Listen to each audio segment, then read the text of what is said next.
comes to the best jobs of today and tomorrow, can we do better by thinking more creatively, like the industrial and agricultural ages of the past? My next guest says we are looking at the greatest opportunity lying in a creative age. Richard Florida is the professor at the University of Toronto and the author of The Rise of the Creative Class, revised now from its original edition. Richard, it's great to have you on the program. It's great to be back, Maria. Good to see you again. So we're 4 or 5 years into a sustained financial crisis, persistently high unemployment. These are issues we're talking about all the time. You said an interesting thing in your book.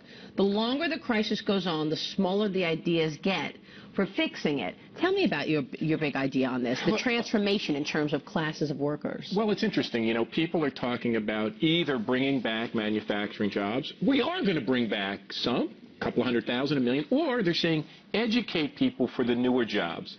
Now, those new jobs, the professional jobs, management jobs, knowledge jobs, arts and creative jobs, they're growing at a good pace. Unemployment's been low, under 5% if you have one of those jobs. If you have a BA, bachelor's degree and above, under 5% for you. And you're going to grow about 7 million of those.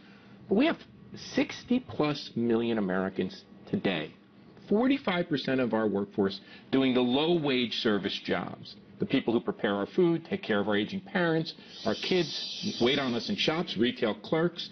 And those jobs pay 25 grand, 30 grand. They're not secure jobs. So what I argue in the book and what I've been talking about across the country is we've got to make those jobs, those low-wage service jobs, we've got to somehow boost them up and make them better jobs. Well, if we're relying so much on service jobs, how do we make them better paid and better jobs? Well, we did it before in manufacturing, and this is what surprises me, how we forget and go back to these small solutions.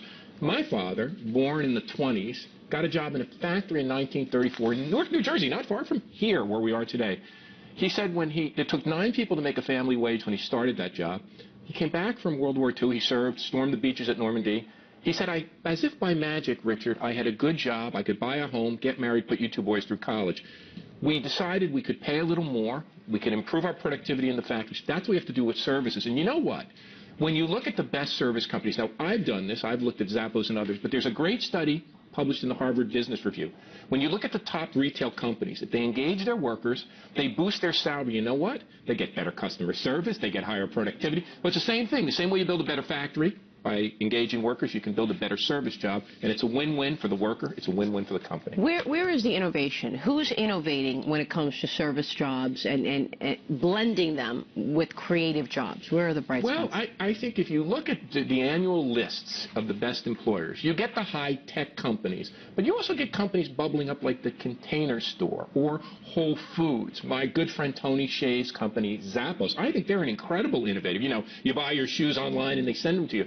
But they've developed a model of engaging the workers in their jobs, engaging them, you know, tapping their intelligence, and they can become a source of better customer service and problem solving. Just like in a factory, when you want to solve a problem, you get the workers together, they form a quality circle, they engage in continuous improvement. That's what the other thing that's really interesting about Zappos, now this can't happen everywhere. They're in Las Vegas, they're moving out of the suburbs, back to the downtown, and they're taking over the city hall, the old city hall, but they're buying up old condos, and they're creating more affordable housing, so they can pay their workers better, give them an opportunity to move up from within, but now they can get a little bit more affordable housing, so they're tackling that on 2 ends, but that's what the best service companies are doing. Interesting. Where do your students, I mean, it goes back to education, right? Where do your students want to live? Where do they want to work? Well, this is a big shift that I talk about in the book, and I talked about it 10 years ago, but it has shocked me what's happened over the past decade. Young people in the tech fields who used to be going to the suburban office park in the Silicon Valley is still a great place, but more and more young people want to be in big cities like New York, or even if they want to go in tech in the West Coast, they go to San Francisco. And when I ask kids, I say, you know, what if you wanted to go to a suburb and you could get a good job and you buy a house and it's affordable? No.